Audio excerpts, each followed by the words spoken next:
Senior صحافی اور تجزیہ کار جاوید چودھری کے مطابق پاکستان نے 10 مئی کی صبح بھارت پر حملہ شروع کیا۔ S-400 اس حملے کا خصوصی ہدف تھا۔ یہ دنیا کا مضبوط ترین ڈیفنس سسٹم ہے۔ روس نے 1993 میں بنایا اور اس وقت چین سمیت بے شمار ملک استعمال کر رہے ہیں۔ بھارت کے پاس اس وقت 3 S-400 ہیں، جبکہ 2 انہیں چند ماہ میں ڈیلیور ہو جائیں گی۔ ان میں سے ایک چین کی سرحد پر نصب ہے، جبکہ 2 پاکستان کی سرحد پر ہیں، ایک آدم پور اور دوسرا بوجھ میں تھا۔ اس سے چاروں طرف 400 کلومیٹر اور فضا میں لاکھ فٹ تک کوئی چیز پوشیدہ نہیں رہ سکتی۔ یہ ایک وقت میں 300 ٹارگٹس کو ٹریک کر سکتا ہے اور 36 ٹارگٹس ایک سیکنڈ میں تباہ کر سکتا ہے۔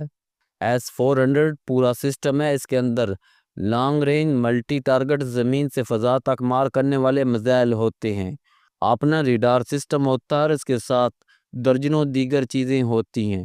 یہ پورا سسٹم اہم ہے، لیکن اس کا مغز اس کے نیچے موجود اس کے کمپیوٹر ہیں۔ اس کے ٹنلز اور ریڈار ختم ہو جائے تو اس کا زیادہ نقصان نہیں ہوتا، اس کا اصل نقصان اس کا مغز ہوتا ہے، اور پاکستان نے 10 مئی کی صبح یہ اڑا دیا۔ ایسے ڈیفنس سسٹم کو ٹریس کرنا بڑا چیلنج ہوتا ہے۔ انڈیا آدم پور میں اسے روزانہ ٹرکوں میں لاد کر مختلف مقامات پر شفٹ کرتا رہتا تھا۔ یہ صبح اسے لے جاتا تھا اور رات کے وقت خفیہ طریقے سے اسے واپس لے آتا تھا۔ پاکستان اس چال سے واقف ہو گیا۔ دوسرا، ہم یہ جانتے تھے ہم اگر S-400 کے ریڈار پر ٹریفک زیادہ کر دے تو یہ کنفیوز ہو جائے گا اور اس کنفیوژن کا فائدہ اٹھا کر ہم اسے اڑا دیں گے، اور پاکستان نے اس پر ڈرونز اور میزائلوں کی بوچھاڑ کر کے اسے پہلے کنفیوز کیا اور پھر اڑا دیا۔ یہ بھارت کا بڑا نقصان تھا۔ پاکستان سے آج بھی نیٹو کی ریسرچ ٹیم 2 سوال کرتی ہے، تم نے S-400 کو ٹریس کیسے کیا تھا اور پھر تباہ کیسے کیا تھا؟ رافیل کی طرح یہ بھی دنیا میں پہلی مرتبہ تباہ ہوا تھا۔ کیوں پاکستان نے 7 مئی سے لے کر 10 مئی تک 3 دنوں میں 3 بڑے ملکوں کی وار ٹیکنالوجیز کا جلوس نکال دیا؟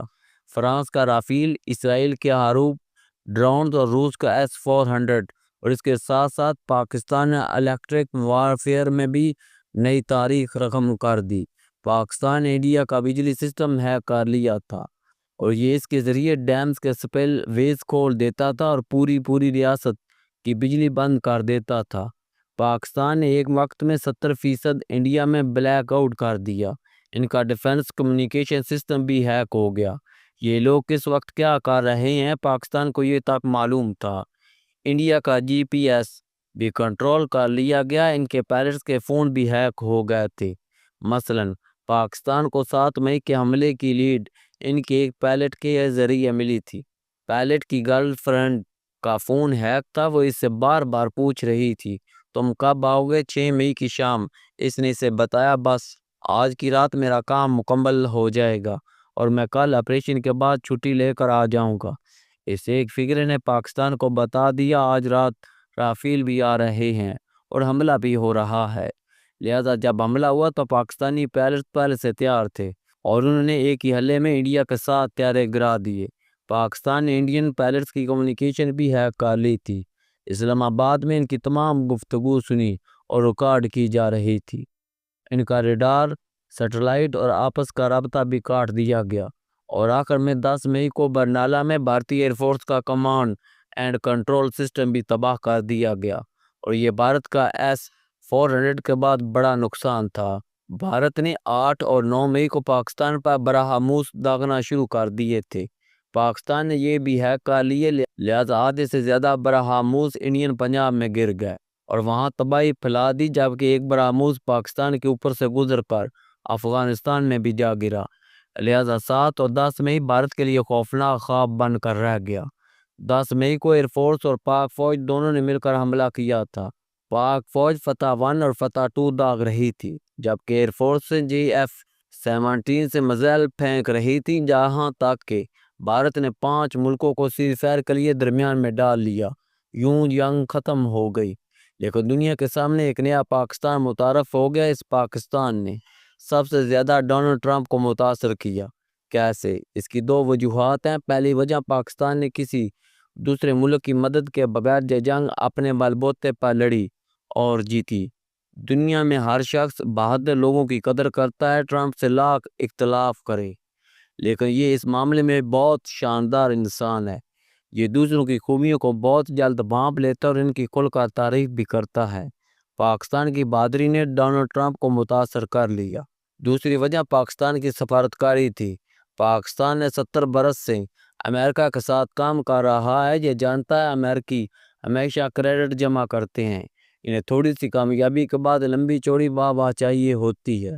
لہذا پاکستان نے اسی شام ڈونلڈ ٹرمپ کو سیز فائر کرانے کا کریڈٹ دے کر اس کے دل میں گنجائش پیدا کر لی۔ ہم یہ بھی جانتے تھے ڈونلڈ ٹرمپ نوبل انعام کا خواہاں ہے۔ پاکستان نے فوراً اسے نوبل انعام کے لیے نامزد بھی کر دیا، جبکہ نریندر مودی نہ تجربہ کاری اور غرور سے مار کھا گیا۔ اس نے ڈونلڈ ٹرمپ کو سیز فائر کا کریڈٹ دیا اور نہ نوبل انعام کا حقدار سمجھا۔ یہ سیز فائر کی شرطوں سے بھی پیچھے ہٹ گیا۔ یہ ڈونلڈ ٹرمپ کی انا پر حملہ تھا اور اس حملے کا نتیجہ اس وقت پورا بھارت بھگت رہا ہے۔ پاکستان کی جیت نے امریکہ کے بعد سے سب سے زیادہ عربوں کو متاثر کیا۔ اس کی متعدد وجوہات ہیں۔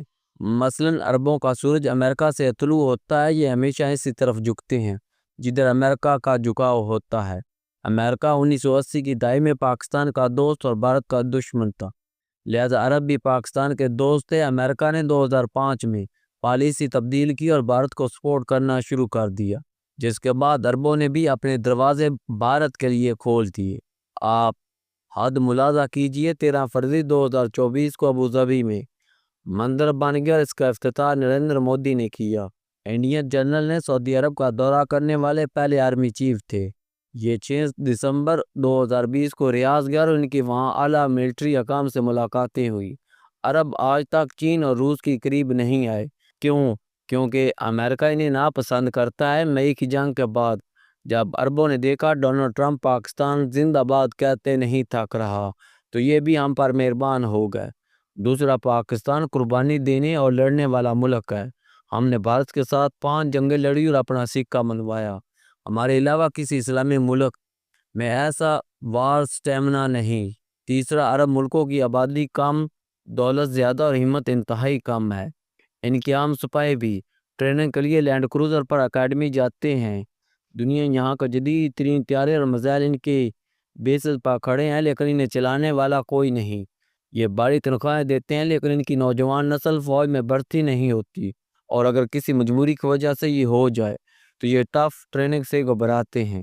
لہذا انہیں ہر دور میں ٹرینڈ آرمی کی ضرورت رہی اور پاکستان کا جوان ٹف بھی ہے، ٹرینڈ بھی اور جان دیتے ہوئے بھی نہیں گھبراتا۔ مئی کی جنگ نے یہ ایک بار پھر ثابت کر دیا۔ 4 عرب ملکوں میں تمام دفاعی آلات اسرائیلی امریکی کمپنیاں نصب کیے ہیں۔ عرب آرڈر امریکی کمپنیوں کو دیتے تھے لیکن آلات لگانے کے لیے اسرائیلی آتے تھے، لہذا اسرائیلی عربوں کی گولیوں کی تعداد تک سے واقف ہے۔ اور 5ویں وجہ، پاکستان عربوں کو قریب، سستا اور آسان پڑتا ہے۔ سعودی عرب نے ہم سے 1984 میں دفاعی معاہدہ کیا تھا۔ ہم نے 41 برس میں اس میں قومی اور فل سٹاپ کی تبدیلی کا مطالعہ بھی نہیں کیا۔ 1984 سے ہمارے افسر اپنی رہائش گاہ کا خود بندوبست کرتے ہیں، انہیں سرکاری رہائش نہیں ملتی۔ 1984 سے انگریزی کے ڈاکومنٹس عربی زبان میں ترجمہ کر کے سعودی دفتروں میں جمع کرائے جاتے ہیں، اور سعودی عرب جانے والے جوانوں اور افسروں کو عربی زبان میں کانٹریکٹ دیا جاتا ہے۔ یہ آج تک یوں کا توں ہے۔ اس دوران دنیا بدل گئی، ٹائپ رائٹر کی جگہ کمپیوٹر اور لینڈ لائن کی جگہ سمارٹ فون آ گیا، لیکن یہ معاہدہ ٹائپ شدہ اور یوں کا توں رہا۔ مئی 2025 کی جنگ سے قبل ہمارا کوئی افسر رہائش یا اضافی سہولت کی بات کرتا تھا تو اسے جواب دیا جاتا تھا، ہم وزن 2030 کے تحت یہ کانٹریکٹ ختم کر رہے ہیں۔ آپ 3-4 سال کے مہمان ہیں، یہ وقت خاموشی سے گزارا کر لیں۔ لیکن پھر 3 واقعات ہوئے اور عربوں کا رویہ بدل گیا۔ مئی میں پاکستان نے بھارت کا برعکس نکال دیا۔ 13 جون 2025 کو اسرائیل نے ایران پر حملہ کر دیا۔ ایران کے جوابی حملے نے اسرائیل کو ہلا کر رکھ دیا، اور 9 ستمبر کو اسرائیل نے قطر پر حملہ کر دیا، اور اس حملے نے عربوں کو ری تھینک پر مجبور کر دیا۔